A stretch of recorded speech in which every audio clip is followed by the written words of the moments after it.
Betty! Betty, it's Jimmy!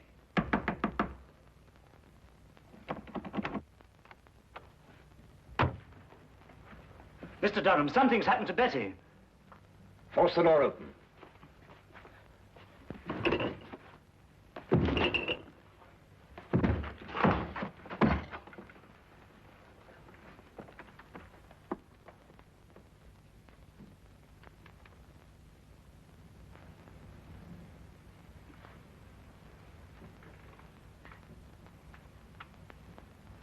The singing violin.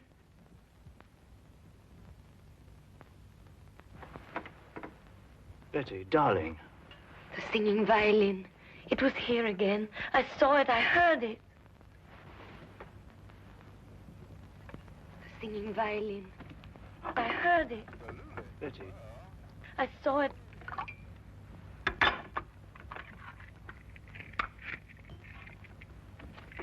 Give her one of these. It's the sedative Dr. Marino left for her.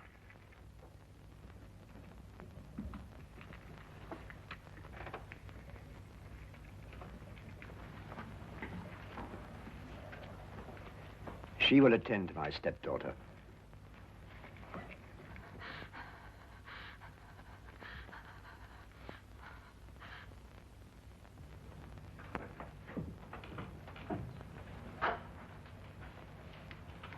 Perhaps you wondered, Willand, why I invited you to my home as my weekend guest.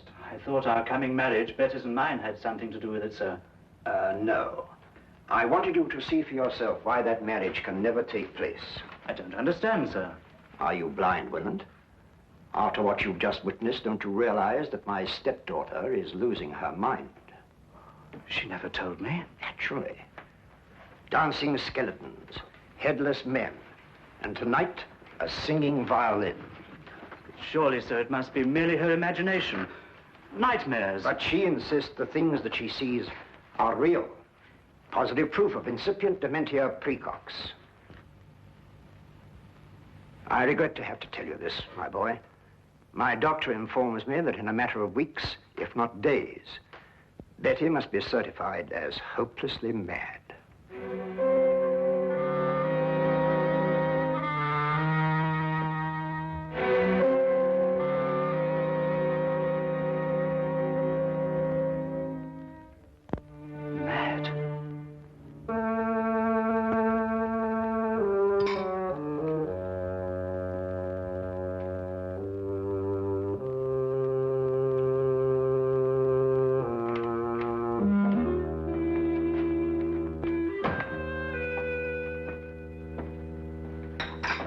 Finished, sir? Yes. Get out the Thompson file, Wilkins. You know that hatchet killer. Yes, sir.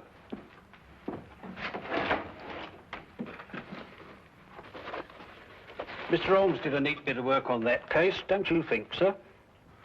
Might I remind you, Wilkins, that Scotland Yard also worked on that case? Yes, sir. What shall I do with the file, sir? Put it in the case's closed file, of course. Very good, sir. Crime seems to be falling off in London this week, sir. It's been a dull week. Yes, it's so dull, I'm going to do something about it. What, sir? I'm going to visit our old friend Sherlock Holmes. I've noticed that when we've got no crime, he has.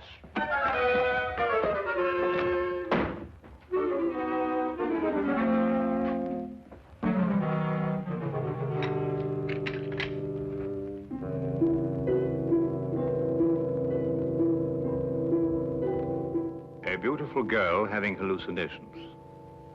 A worried housekeeper. An austere stepfather. A heartbroken boy. A gloomy old house in a quiet section of London. That was one of the most bizarre and terrifying cases ever to challenge the talents of my extraordinary friend, Sherlock Holmes. We were plunged into it one drowsy day in mid-September when murder, sudden and brutal, came calling. What is it? Sounds like a shot from the street.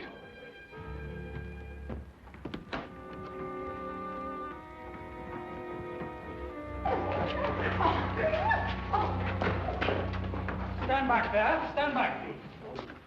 What's happened to your passenger? He's dead, sir. Dead? True enough. He's been shot. What's going on here? This man in the carriage, Inspector. Shot he was, sir. All right, let's stand back here, please. Stand back, please. Stand back. Let's move along here, please. Please. Stand back, please. Move along here, please. Please stand back.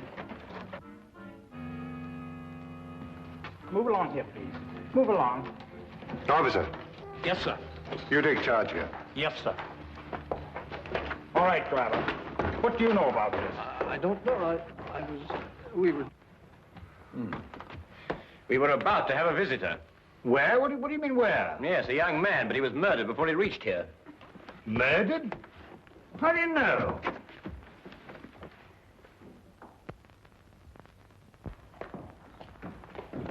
Let's move along, please. Move along. It's all over. Move along, please.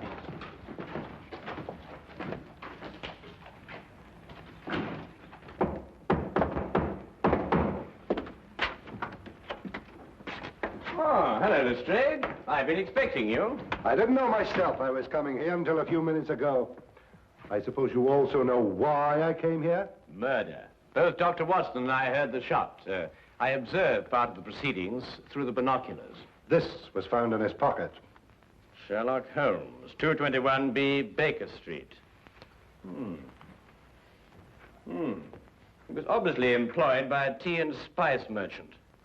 The aroma is unmistakable, eh, Watson? Oh, unmistakable. The boy's wallet gave us some further information.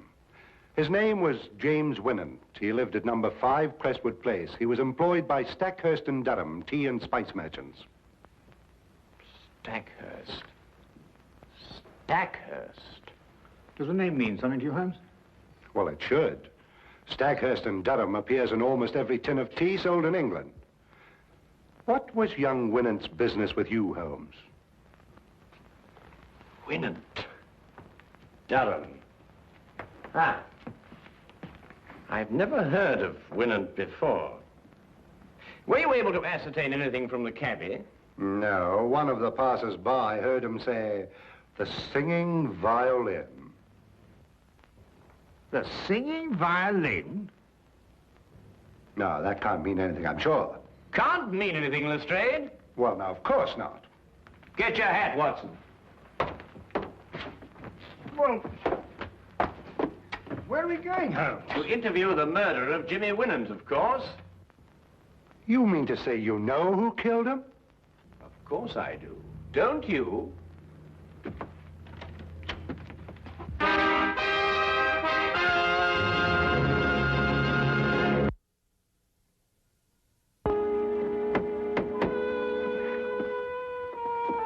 Might I inquire who lives in this dreary monument to great wealth? Guy Durham.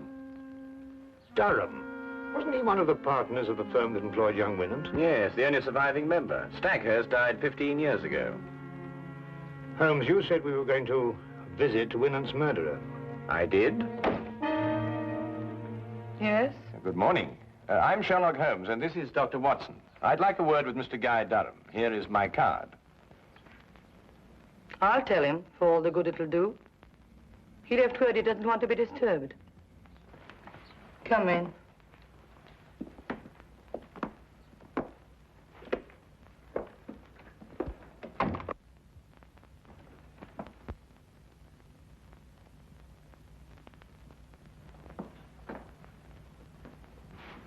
Oh, permit me, madam, to congratulate you on your new position. Thank you. How do you know I'm new here? Mrs. Ferguson, who was at the door? Excuse me.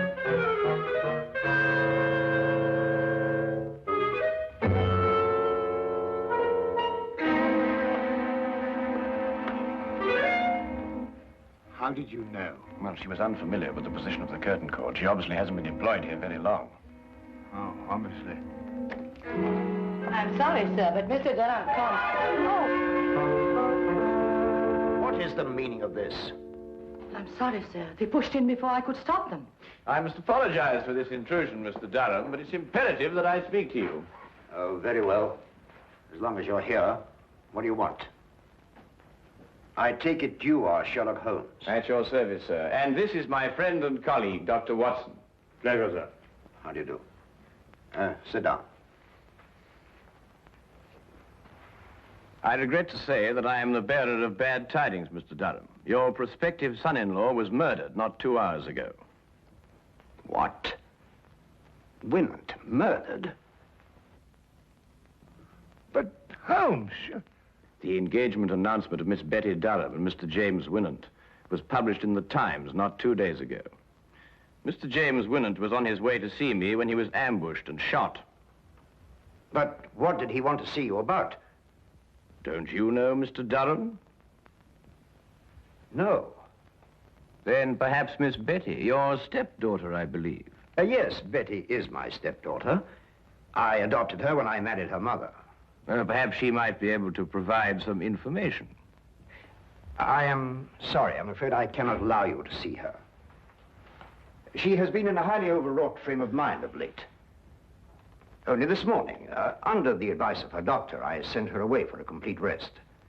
Moreover, it is best under her present mental condition that she should remain in ignorance of Winant's death. Oh, that's most unfortunate. Probably the excitement of her forthcoming marriage brought on an emotional upset. Not only probably, Doctor, but true. And now, if you'll excuse me, I regret I cannot be of any more help to you.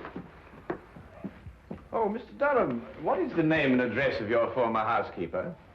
Why do you ask? Well, housekeepers are rather hard to come by these days. If she hasn't already found a new position, I'd like to employ her. Oh, I prefer not to recommend my former housekeeper. I had to discharge her for theft. Good morning, gentlemen.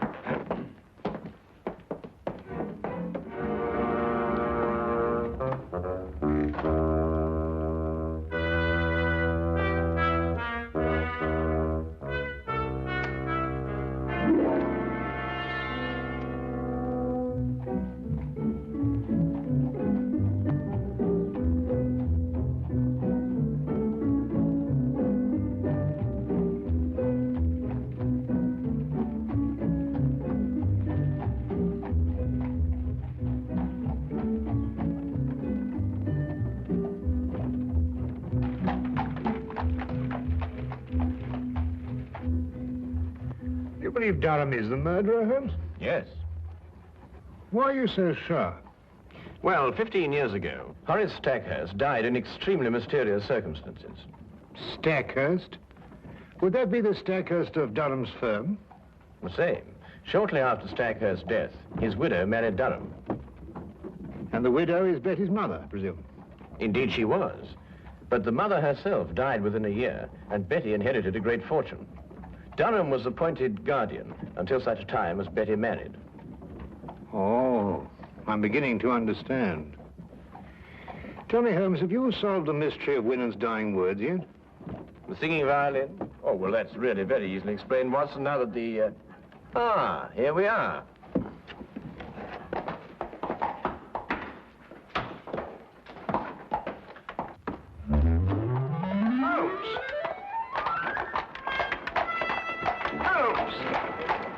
It was just like Holmes to leave me in the middle of an unfinished explanation, bursting with curiosity. But there was nothing I could do about it except wait for his return. I waited up for him until midnight, finally retired without seeing him. And when I wakened the next morning, he was already gone. I didn't see him again until shortly before 10 o'clock.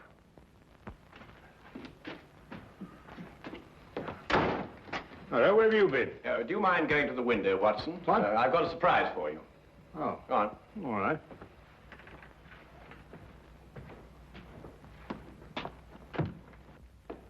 No, not yet, Watson. Now, turn around. Now, keep looking into the street. That's better. Now. Won't be a minute now. All right. Turn around.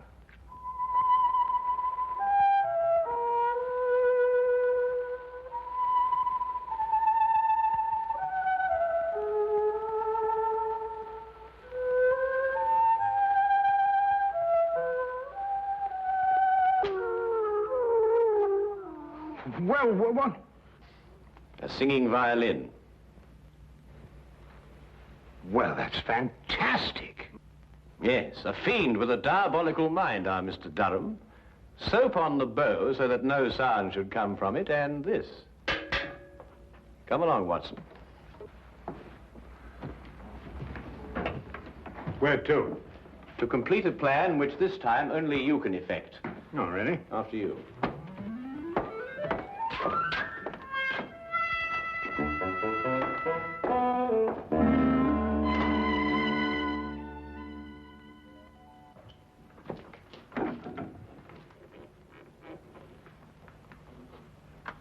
Ha-ha, John Murdoch! So I found you at last, eh? What? You've been making advances to my wife, and I am going to thrash you within an inch of your life! Wait a minute. You've got the wrong man. Don't you lie to me! I'm not John Murdoch, I tell you. Help! There's a lunatic loose. Oh, so it's a fight you wanted it? I've heard about men like you before. You smiled your last smile, my voyaging vagabond.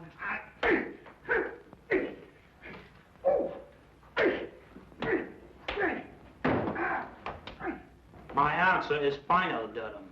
I didn't mind certifying your stepdaughter as insane, but I draw the line at murder. If you want her killed, do it yourself. Very well, Marino. I will. But you will have to sign the death certificate. That I'll do. An overdose of morphia would be the best way. I'll prepare a hypodermic for you. She's under sedation now, and shouldn't give you any trouble. What room is she in? Number 4. Dr. Marino, help! Something's happening out there. Let it wait.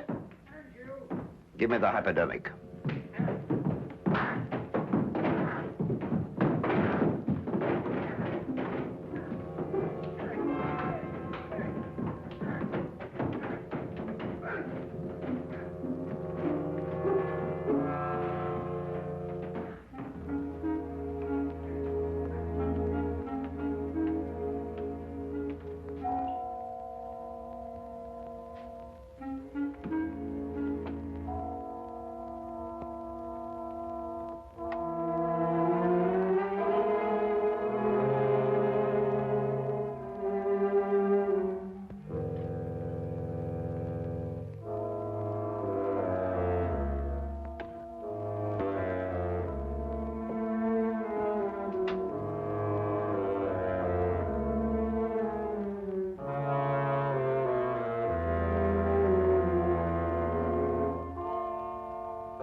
Durham! Durham, do you hear me?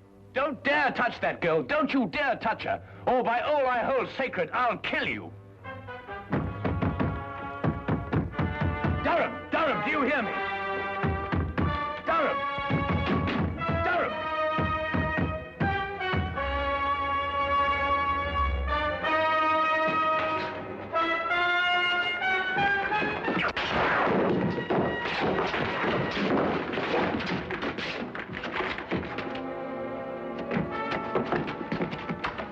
Are you all right, Holmes? The girl, is she all right, Watson? Just drugged. She'll be all right. Well, what kept you so long? Dr. Marino brought up reinforcements. When I came here and answered your summons, I found Dr. Watson fighting with 4 men. Must say he was holding his own. Now, will somebody please tell me what this is all about? Nothing would give me greater pleasure, Inspector. May I introduce Mr. Guy Durham, your murderer? What?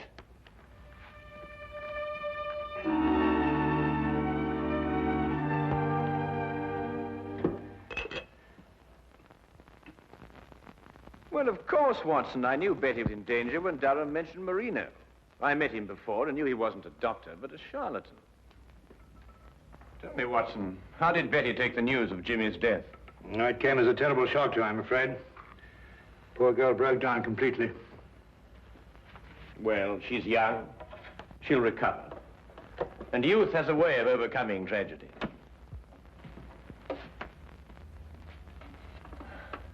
Ah.